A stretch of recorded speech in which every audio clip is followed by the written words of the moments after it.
Have you ever felt your fingers start to tingle? Your lips buzz like they're plugged into static. Your legs suddenly feel hollow, distant, not quite yours? You try to move, but your body feels like it's wrapped in invisible cotton.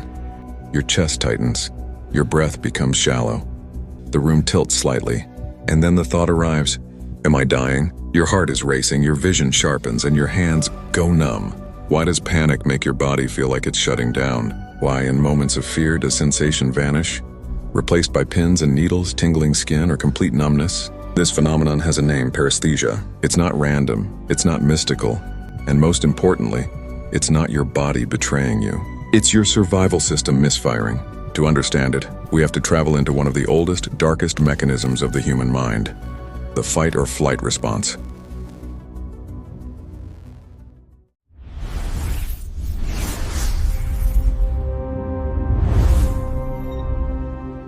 Segment 1, the ancient alarm system. Imagine you're walking through a forest 30,000 years ago. The air is cold. Damp soil presses beneath your feet. The trees are silent. Too silent. Then, a twig snaps behind you. You don't think. You don't reason. You don't analyze the sound. Before your conscious mind can even form the question, what was that? Your amygdala, the brain's ancient threat detector, has already fired like a flare in the dark. Signals shoot down your spinal cord. Adrenaline floods your bloodstream. Cortisol surges. Your pupils widen. Your heart slams against your ribs. This is not a suggestion, it's an override. Your body has entered survival mode. In less than a second, blood is redirected away from systems that are not essential for immediate survival. Digestion, long-term immune responses, even fine motor precision, and toward the large muscle groups that might need to run, strike, or defend. And here's the detail most people never hear about. Blood flow pulls back from your extremities, your fingers, your toes, your lips, and concentrates in your thighs, arms, and core. Because in a life or death situation, you don't need delicate finger sensitivity. You need power. When blood shifts away from your hands and face, oxygen delivery drops. Nerve signaling changes. Sensory feedback becomes distorted. The result? Tingling, buzzing, numbness. Your body is literally prioritizing survival over sensation. It is preparing you to fight or flee, not to feel. Now fast forward to modern life. You're not in a forest. You're in a classroom waiting for your name to be called. You're about to present in front of 50 people. You're staring at a message that says, "Can we talk?" No predator, no claws, no teeth. But your brain doesn't care. It doesn't evaluate social nuance. It doesn't differentiate between physical death and social threat. To your amygdala, humiliation can feel like exile.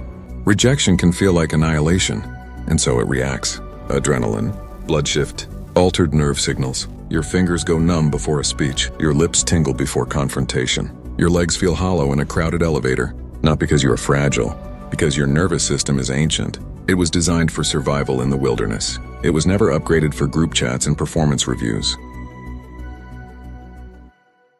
Segment 2, hyperventilation, the silent culprit. But blood flow isn't the only player in this drama. There's something more subtle, something happening right under your nose. Your breathing. During panic, breathing changes almost instantly. It becomes faster, shallower, more urgent. You might not even notice it at first. It feels automatic. This is hyperventilation. And here's where biology turns eerie. When you hyperventilate, you're not just taking in more oxygen. You're expelling too much carbon dioxide. Carbon dioxide isn't just waste gas. It plays a critical role in regulating the acidity of your blood. When CO2 levels drop too low, your blood becomes slightly more alkaline. This shift is called respiratory alkalosis. It sounds technical, but its effects are very physical. Alkaline blood alters calcium balance around nerve cells. Nerves become more excitable. Muscles respond unpredictably. Your fingers may tingle or stiffen. Your lips may buzz. Your hands may feel numb or claw-like. Some people experience carpopetal spasm, a temporary tightening of the hands that makes them curl inward involuntarily. Others feel dizzy, lightheaded, or disconnected from their surroundings. And then comes the most dangerous ingredient: interpretation. Because numbness feels wrong.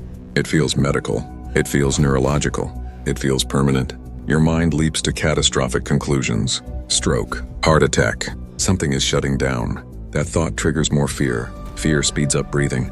Faster breathing lowers CO2 further. Lower CO2 increases numbness. You are now inside a physiological feedback loop. The body believes it is saving you from danger, but there is no external threat, only the chemistry of fear feeding itself. This is why panic attacks feel so overwhelming. Not because something is breaking, but because multiple survival systems activate simultaneously while can amplify each other. Segment 3. When the mind disconnects, dissociation and freeze. And then there is the deepest layer, the one people rarely talk about. Sometimes the numbness isn't just tingling skin, it's emotional absence, a strange detachment, as if you are watching yourself from outside your own body. This is not just fight or flight. This is freeze. In the animal world, when escape is impossible, creatures don't always fight. They shut down, heart rate slows, movement stops, pain perception drops. It's called tonic immobility, playing dead. If you cannot outrun the predator, your nervous system chooses invisibility. In humans, freeze manifests differently.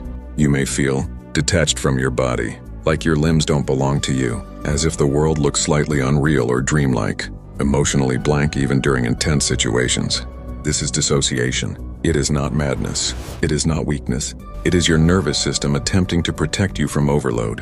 When stress becomes too overwhelming, when fight feels impossible and flight feels futile, your brain reduces sensory and emotional intensity.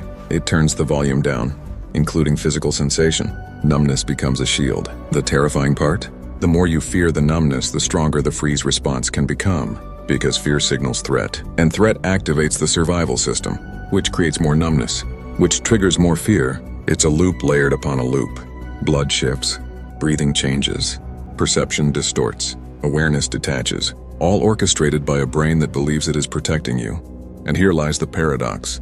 Your body is not malfunctioning. It is functioning exactly as evolution designed it to. The problem is not the response. It's the mismatch between ancient survival wiring and modern psychological stress. Your nervous system is responding to emails the same way it once responded to predators. And when survival systems activate in a world without physical danger, the sensations feel misplaced, disturbing, unnatural. But they are ancient, predictable, biological. And once you understand that, the numbness loses some of its power, because what feels mysterious becomes mechanical, and what feels catastrophic becomes comprehensible. But that raises a darker question. If your body can manufacture numbness so convincingly, how many other sensations do you assume are threats when they are actually survival echoes? The twist in application.